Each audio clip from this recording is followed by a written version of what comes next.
Happy Monday, everybody. It's November 13th, 2023. My name's Larry Jacobs.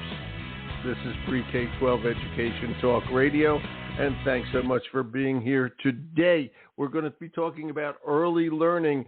The School Superintendents Association, AASA, has an early learning cohort, a grouping of individuals within the organization that work on specific things. And the early learning cohort works on early education. And today I've got from the great state of Washington, Peter Finch, our old friend, Eddie Manusak from Michigan. Eddie's at an ESA right now. He'll tell us all about it. And from the National Head Start Association, we have Deb Bergeron. And we're going to be talking about all the things that the early learning cohort is doing, but there's a very important part of that. And they have set up a program with National University for high school students to become interested and hopefully get a bachelor's degree, start a bachelor's degree, so to speak, in early education to fill in all the gaps that are out there. So I'm going to let them do most of the talking about that, but it's a very interesting program, and these are three great people who are very, very interested in getting this job done. Eddie, Peter, and Deb. Let me just do a little homework before I bring them on. We're going to archive the show at ace-ed.org. That's our home website for our Consortium for Equity in Education. And please go over there. Everything is free over there. We'd love to have you go over, check out our magazine, which is Equity and Access Pre-K-12. You'll see the cover. Just click through on that. Participate, please, in our Excellence in Equity Awards. We just opened the educator category. And if you, your school district, your colleagues, your friends, your teachers, yourself want to give yourselves a nice award for working hard in equity, there's an easy way to nominate whoever you wish, and we have actual judges. They don't wear robes, but they are actual judges, and we'll see if you are going to be one of the great Excellence in Equity Award winners for 2023, so please check it all out, and of course all the podcasts are over there as well. ace-ed.org, and everything we do over there is free, so please go on over and have a good time. We're proud of the work we do over there. Peter, are you there? You've helped me put this together. Hey, good morning. It's great to be back on EduTalk Radio.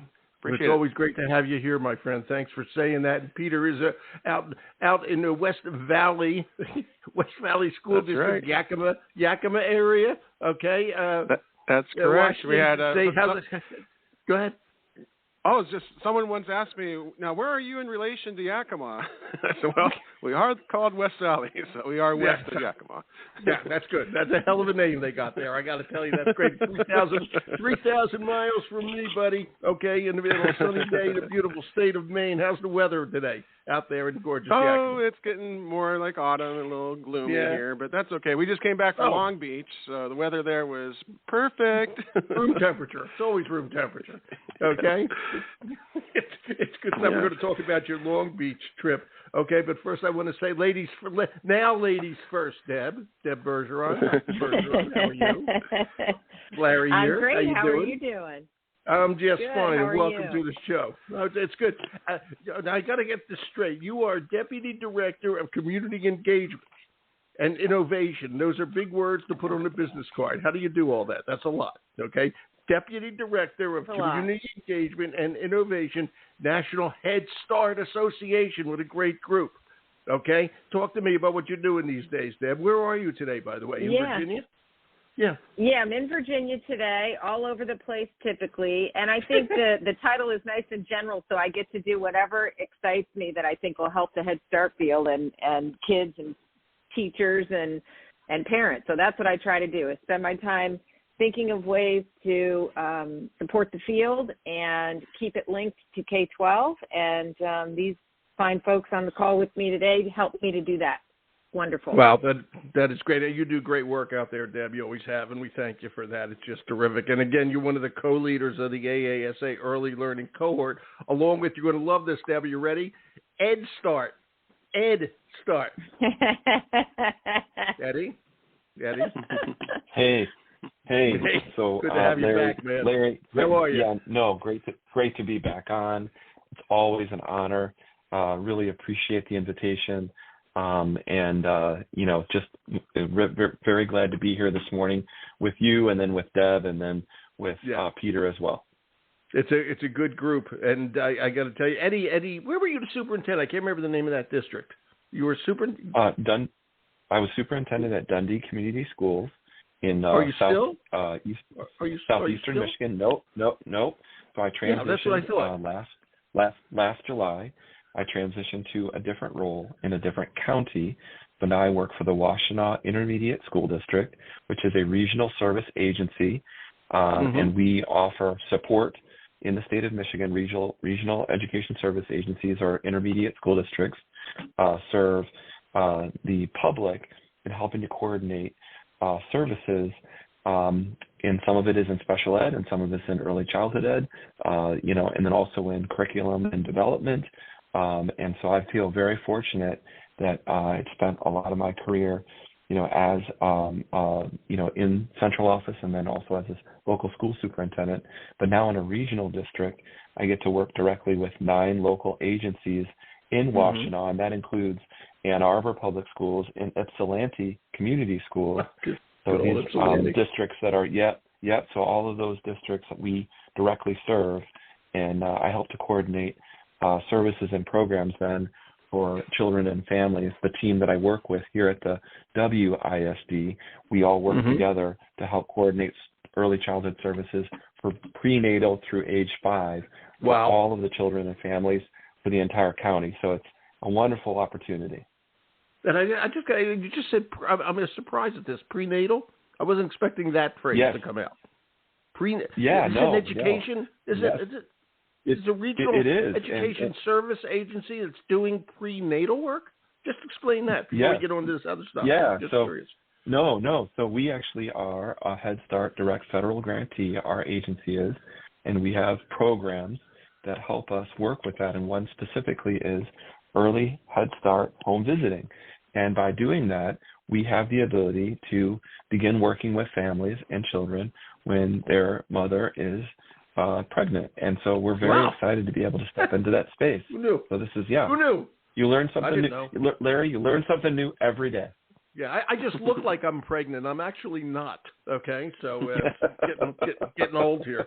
Okay, I got to tell you, and Deb, I didn't know that Head Start was involved into that, the prenatal stuff. I never knew that. Oh, absolutely, yeah. Wow. Prenatal to 5. Yep. Yeah, I didn't know that. And I got to say something else about my good friend Eddie Manusak. Eddie, I love your executive director of early childhood. Eddie this is amazing. He's a male kindergarten teacher, which you don't find that often. You're finding it more, but not that often. And then he also was a male kindergarten teacher who became a school superintendent. Okay, and I think that's just you're rare. I think you're the only bird in town on that. Are you the only bird in town on that, Eddie? Well, there's a few of us. There's a couple others that are in that boat, but it's pretty, like you said, it's pretty rare. It is. But yeah, I know that I just sat on a call, Larry, last month with Dan Worry, my friend Dan from the Hunt Institute, and it was all talking about men in early childhood education. Yeah. And so that's a big deal to have men in early childhood education. Yes, it is. Yes, it's important because in today's families, this is generically, there are less and less men involved. There's a lot of single-parent households and all that sort of thing. We need more male educators at all those early stages. That's all I can say. That's really cool. Okay? All right, Peter, back to you, and it's great to have Deb and Eddie here. Peter, back to you. If you want to brag about West Valley, you can tell people that, but I wanted to hear about what you're doing with the early learning cohort. I know you just went to Long Beach for a site visit. Don't forget Honolulu in February. Don't forget that. Okay, it's another site visit. Pretty good. You have to go. Okay. It was a wonderful site visit. Really appreciate Long Beach Unified School District providing such a great learning opportunity for us. We in the cohort we have educators from across the nation, and we come together in the fall, winter, spring for in-person site visits. We also have once a month virtual meetings. And this visit was amazing. We had Ellen Galinsky. She wrote Mind in the Making. She's now a thought partner. Every presentation she does for the cohort is different. It's fresh. It's amazing the work that she does. She came out from New York, came all the way to Long Beach to present to us. Her new book is coming out. It's called The Breakthrough Years. It's about 8 or 9 years in the making. she did Mind in the Making and focused on early learning. Now the breakthrough years are adolescence. And really the message is executive function should be a through line in all of our work. Executive function, self-control, persistence, all those skills that our students need to learn and be able to have as they graduate and go into the workplace and be successful. And not just the workplace, but just in life in general. Yeah. Self-control is important, and delaying your gratification, all these things. So executive function, and I'm proud to hear that AASA is going to have Ellen work with all the cohorts that they have, so that executive function is a through line through all of our work. So that was really exciting. We had Swati Adhikar came from Washington, D.C. She's with the U.S. Department of Education. She talked about the importance of coordination among early learning and the K-12 system, and really breaking that down so it is a PK-12 system, and having that kindergarten be the sturdy bridge to give students a great start into their, the K-12 world. So that was just amazing. And then we learned about this hub that they call it, the Long Beach Early Learning Hub. It's where parents can go online. They can enter their information in there and say what type of early learning organization they would like for their child, and then they get matched up. So it could be a full-day program, a half-day program, a faith-based program, community-based program, school-based program, whatever it is, and then they get matched up. So that's really innovative and something that Dr. Bergeron there has talked about for years. Can't we have make it more parent-friendly, make it easier for families to access early learning? A lot of times they don't even know that maybe they're eligible for certain income-based programs. Right. So this is just amazing to have this Long Beach Early Learning Hub that we learned about, and they're willing to share. So, I'm coming back to my community and have already set up don't reinvent the wheel. Zoom. That's a good point. Yeah, exactly. That's the purpose of these visits. Yeah, somebody in Oshkosh, Wisconsin is thinking of the same thing. You don't have to reinvent the wheel. It probably, no offense to anybody, is out there somewhere. And if you research a little bit, and most people are more than willing to share, like you guys are doing today. Exactly. I mean, and the other thing was just great to to get into classrooms. We saw how they really, in Long Beach, were doing the braided funding. So you had a classroom where partial funding was from Title I and partial funding from special education, and so it was a full inclusion classroom and able to have that braided funding make that happen. So it was just a great site visit and great professional learning for myself, and I'm hoping for the other people that were there as well. I'm sure for everybody. How long were you there? We usually we come in and do a Wednesday afternoon, and then all day Thursday get into classrooms and then debrief, and then Friday morning, and then we get out of town. So it was really good. Another thing, Larry, that we'll talk about here in a bit would be as we come in the door, I always like to kind of harvest, what are you working on? What's going well? What's a challenge? What's a problem of practice that you have? And across the board, a challenge was workforce development, finding preschool teachers, finding K-12 teachers. It was across the board, and so that's going to be fun on today's call here that Dr. Dr. Bergeron, will be able to share about this innovative program that she helped to design with Dr. Lee from National University. They basically designed this program from the ground up, and it's just amazing to have this opportunity available for, honestly, any high school kid in the nation could tap into this because there's Head Start across the nation, and it's a partnership with the National Head Start Association, and students will be able to get college credit when they're still in high school and get them on a path to be an early childhood educator and also eventually a K-12 educator if they're interested. We would hope. Well, I consider that just an educator. They would become a professional educator, whether they're in private or charter or whatever, whatever. As long as they get involved in it. And Deb, let me swing over to you, okay? And how do you? I have to ask you this with Head Start. How do you coordinate with school districts?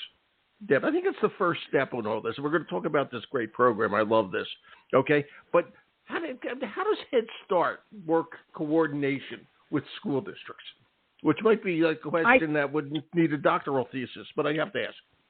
Because I don't know. No, it shouldn't need one. And when I went to Office of Head Start, I did that as the director back in 2018. I did that after really being a K-12 person, not really seeing Head Start as a future. So the first thing I noticed was in a lot of cases, not very well is the answer. And so we worked really hard during that time, met Eddie and Peter. We worked during that time to, pull together school systems that were paying attention to early learning and knew that it was an important piece. And then how do we coordinate with Head Start as part of the whole process versus just a siloed experience that families and kids have and then they go to school, like seeing that as a separate thing. So I think in some cases it works beautifully. Long Beach, what an example. I think it starts with coordinated enrollment where parents aren't searching around for where to go, but they get support and find out, I qualify for Head Start. That means I get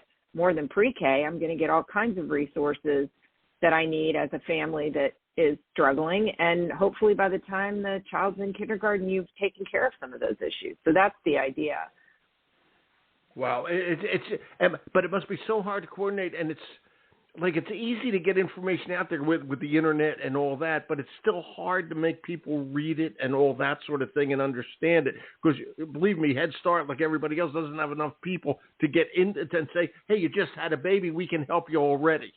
I mean, that's the whole public, so to speak. It is definitely a game of relationship building. I mean, it is just like anything else. It's just building networks at a community level, and Head Start is federal to locally funded with the idea that the local Head Start program will adapt to its community. So it's going to reach out to the superintendent and say, hey, let's do these things together. It'll reach out to health centers and things like that, so that you're creating a true web of support for families and children. And in doing that, that relationship with the school system can be a really organic, strong thing.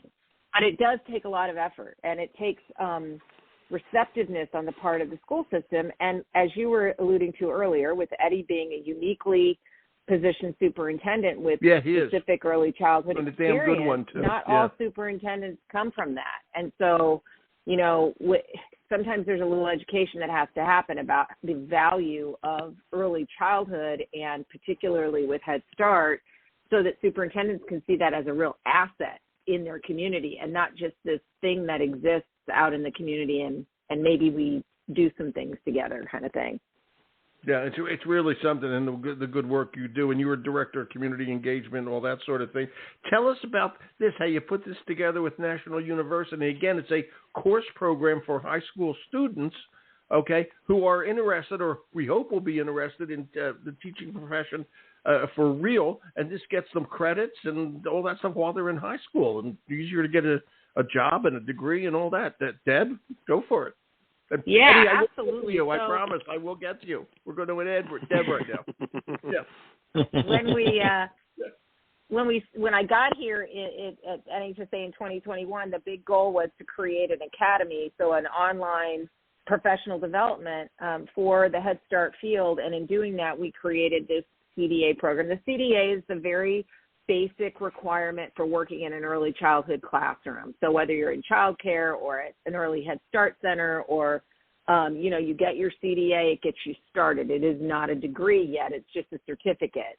So we got started with that, but we didn't want people to feel like that was a terminal kind of thing. What's the next step? So we talked to universities across the country, and it wasn't until I talked to National University that I really found my my spirit partner, because I needed somebody who could really think outside the box. And universities and higher ed are not known for being particularly innovative and nimble. And Dr. Lee at Dr. Lee at National University just kicks, and says, hey, what can we do? And we worked together and came up with a program that awards 9 credit hours upon completion of your CDA. And you can go right into an early childhood stackable bachelor's degree. It's a beautiful program that just completely turns the undergraduate experience upside down, because instead of your first couple of years being courses like Chemistry 101 and Calculus, which for an early childhood teacher feels pretty irrelevant, everything is early childhood based. So They stack the courses. They're all relevant to early childhood. They work in Head Start specific information so that you're familiar with that program. And if you're Pell eligible, the program is free. So it is pretty amazing that we could take our high school students. I used to be a high school principal and knew that we had CTE programs for high school kids, but we're seeing fewer and fewer and fewer high schools talking about education as a pathway. And, you know, high school kiddos I've been saying that for years. A junior. Yeah, no kidding.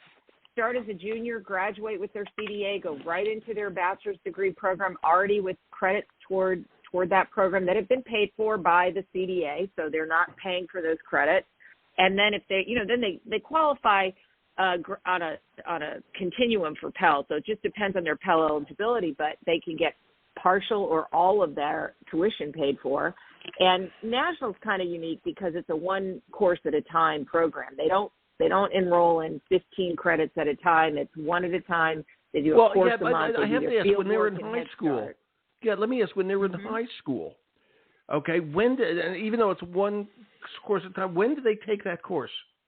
What do you recommend? Well, if I were a high school principal, they do it in the course of their school day, and the coursework is online, and then they have to get a lot of fieldwork hours in order to get a CDA, 480. It's a lot. But what we do is we partner them with Head Start programs in the community. They go to the Head Start program. They, you know, most of the time can get paid for that work. So they're going to high school. They're making a little extra money. They're getting really good firsthand experience about how to work with young children. And my experience as a high school principal is you give teenagers that kind of responsibility and they tend to mature a little faster, and they realize that they have real value in the community and start to see themselves as young adults more than teenagers. Exactly. And I think it has the potential to do so many good things in high schools, not just promote early childhood, but also promote responsible teenager behavior and giving them some meaning and vision in their life about who they can be. And I've told lots of people, if you sign 10 teenagers up for the CDA and only 2 of them end up going into early childhood, all 10 of them will be better parents. It won't matter if they don't all go into early childhood. They'll all get better parenting skills. And I have to ask you this, and by the way, good point, without question, good point at the end there. And Eddie, I will get to you, but Deb, let me stick with you for a second, all right? We all know that you guys are the early learning cohort, okay? So we know that early learning is extremely important, that a kid and a family and a community will do better if they're stronger pre-K. So I'll just call it pre-K, all right? My question is that when we say that, we all say it, we all agree it, we're all professionals in education, and the pay stinks in pre-K, okay? The pay is terrible. Okay, and I'm curious how we're going to get people. Okay, it's not fair. It's not right. Okay, it would be like taking a kindergarten teacher and saying, well, they're not worth as much as a high school biology teacher. Right. Yes, they are. Okay, but every school district I talk to agrees that pre-K is so important. Where are they going to fit into the pay cycle? I mean, I don't know, Eddie. I'll ask you. You're a genius, Eddie. You want to do that one? Well. First things first, there was I know a lot of the money can come out of the Manu-Sack Foundation. Would that be correct? Other than that, if I had that money, Larry, I would. No, the U.S. Labor Bureau released in 2021 a study, and it showed the hourly rate that we pay early childhood professionals on average in the nation is around $13.35. And the average rate of pay for an animal caretaker, meaning somebody who is with animals like a dog walker or someone who is dog sitting or is with dogs, is $13.85. And I'm not saying that job So you're not saying that one's more important. You're not saying that isn't important. I know that's where you're going. Yeah. However, we are in a crisis. We are in a crisis mode. And having that lens and that viewpoint of looking at this from a systemic standpoint across the nation. So we really need to make sure that we are fully advocating for, with our elected officials, both at the state and congressional level, that early childhood professionals, if they want high quality early childhood experiences for the children in our country, that we really need to make sure that these individuals are honored for the contributions that they make. And there's a saying, Larry, in early childhood ed, that the lower the age, the lower the wage. Yeah. Because programs, it is, and programs that run early childhood that are, infant and toddler programs, because of licensing guidelines, they have to run those programs with a lower adult to child ratio. They are, and due to the nature of the way that the physical environment in the classroom is built, and all of the requirements that at a state level they require to be in place for high quality care, it's very expensive to run early childhood programs that are infant and toddlers. And so sometimes agencies will pay those individuals less because they have to figure out a way to compensate it differently. So one of the things that I've heard that we should continue to promote is we're at a point where many states are looking at, and Michigan is one of them, universal preschool. And when you are offering universal preschool, in fact, we came from a state, California, that has had this in place. And I know that with their TK programs, that you have to make sure that you're balancing that financial, edge very, very closely.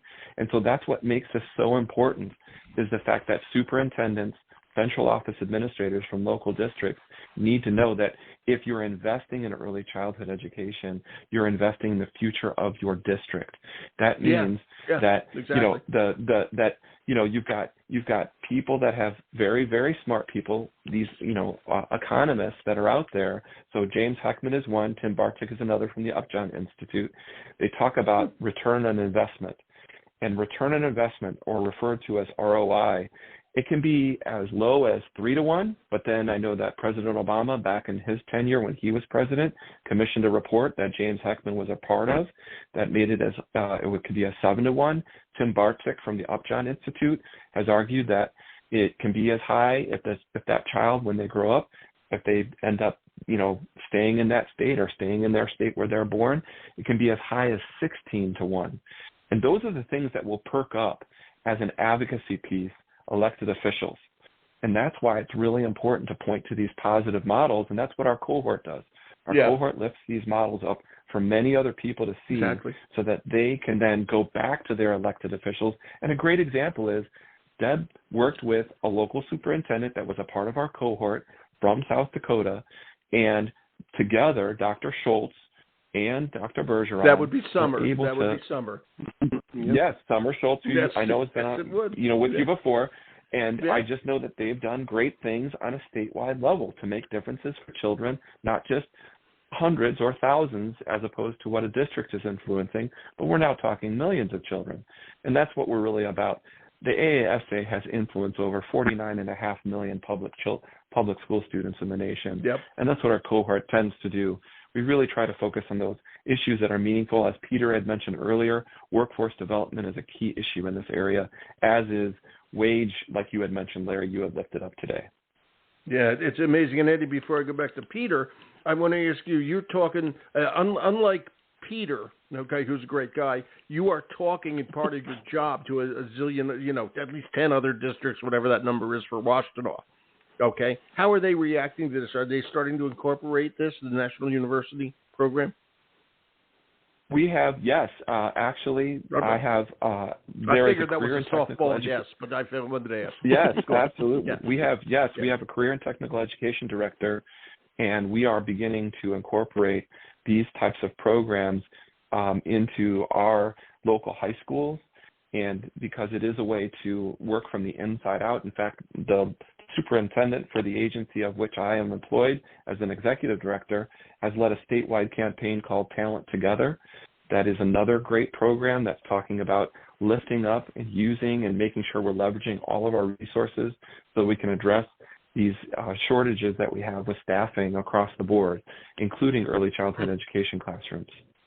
Yeah, and I understand that, well, I won't get into that. Well, Peter, let me ask you, staffing. Okay, where are you on staffing on all the things I know you love to do in pre-K? Where are we on all this? You're there every day. You're in the trench. You're in that trench literally every day. Yes. Well, trench is probably a strong word. You do like your job. You know what I mean. Yeah. So, in West Valley, we've got such a strong culture. It's a place where people want to come to work. And so we have one school, Apple Valley Elementary. Apple Valley was just recognized as a Blue Ribbon School, a 2023 Blue Ribbon School. There was just 2 in Washington State, and Apple Valley Elementary was one of those.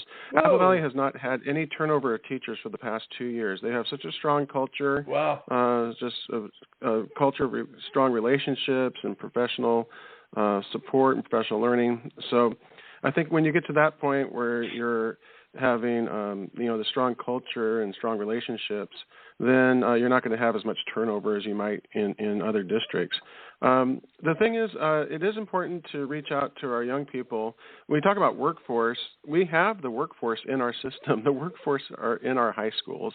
And if they have an interest in education, we need to mentor our young people and then help them to see a pathway where they can eventually make a living as an educator.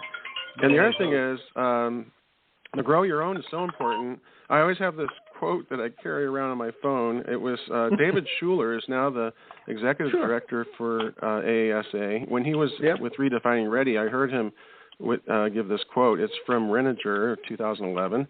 And this quote says, 92% of students who attended a high school with 75% or higher minority student population and then became a teacher live within 20 miles from where they went to high school. So grow your own. I'll read it again. 92% of students who attended a high school with 75% or higher minority student population and then became a teacher live within 20 miles from where they went to high school. So it just says we need to reach out, grow our own, and this program through National University is amazing. Like Dr. B said, think about it. Say you graduate from high school and you're working in Head Start with your high school diploma, and then someone's encouraging you, hey, you have a lot of potential. Let's, someday you could be the director here of this site. Let's have you get your AA, have you get your BA. You can get a BA in early childhood education. Well, what's the traditional thing that happens? That person goes down to the community college. They take a math placement test. They say, oh, you're not even qualified math for again. college. I heard you got to take sub 100 level, and then you get to take college algebra. How exciting is that going to be for you as a Head Start worker trying to get your early childhood education degree? I mean, it's messed up. So I won't let your math teachers in your school district hear you, Peter. I'm going to somehow get this. But let me in defense of math. Let me say math. Wait, I got to say this. Math is logic, and if you understand, I'm terrible at math. But if you understand, if you can do math, you are a logical person. Which is why one of the criteria for years to be in the FBI was to be an accountant, because you understood math. Okay, and logic. The other one was law. Okay, because you could put things together. It was a logical sequence in the law. Okay, and so that's the way the FBI speaks to people. But I got to tell you, it's November. And Deb, I want to congratulate you. You said it earlier today. You're there, Deb? Yep. With the understatement of the year on Education Talk Radio, that if you're going to be an early education teacher, do you really need calculus? Okay, I thank you for that one. That's the understatement. Well, exactly. Wait. I'm gonna get all kinds of math hate mail. I don't think that may not be true. I love math. But it isn't really about whether you have to learn math. You do have to learn math, but it should be relevant, applicably relevant to what you'll be doing. And that's what National does. They teach math classes that are specific to early learning and, math competency. Thank you very much. Far smarter. Yes. And I was going to get to that too, Larry. That you actually do have math. Yeah, in you're getting off the hook. You start with child development and the safety and nutrition. You start with something that's going to appeal to the person that's working on that early childhood education degree, and eventually they do bring in math and math foundations and math concepts and subsidizing. Everybody's defending math all of a sudden. I know those are important, but it make it relevant and contextual to the work that you're going to be doing as an early childhood educator. It is important. All right, math people, everybody calm down, okay? All the math people, calm down, okay? We love math, okay? But there are many occupations that don't use it a lot, okay? And you need it for what you need it for but not advanced calculus, okay, to do this. Is that good? Was that good, Deb? Did that get you off those? I think that's fair. That's good. I think that's fair. Thank you. Okay, thank you both. Okay, when you guys are putting together, and you do this all the time, we got to leave in a couple of minutes, but there's this early learning cohort, and Peter, you've done a wonderful job, you and Eddie and Deb, to really get this stuff out there and make changes and all that, because it is so darn important, and it's important not only in and of itself, it's important for the whole spectrum of K-12 education. Okay, and we've said this phrase how many times? 5,000 times. You build a good foundation, you got a good house. Okay, and that's what you're trying to do. It's just, if I may, mathematically, logic. Okay, that's simple. That's all there is to it. We got to go. I'll tell you, Deb, you're doing a great job over there. Feel free to bring Head Start on here anytime you like. Will do. Okay, good stuff. Yeah, please do. It's not an idle invitation. It's sincere. Okay, Eddie, you too. Anytime you want to come on, you let me know. It's good to hear your voice, my old friend. I will. No, yeah, and it's great to talk with you. And we have our vision statement that early childhood matters most. And Larry, I think you would appreciate this too, that early childhood education is equity in action, because it gives children what they need, gives them what they need when they need it, at the moment they need it, and we're here to help connect those resources to, children and families around the nation. So thanks again for having us, Larry. We really appreciate it. My pleasure, believe me, and your point is well taken. Everything, it all boils down to equity. And all said and done, every kid needs the education they need. That's all we're talking about.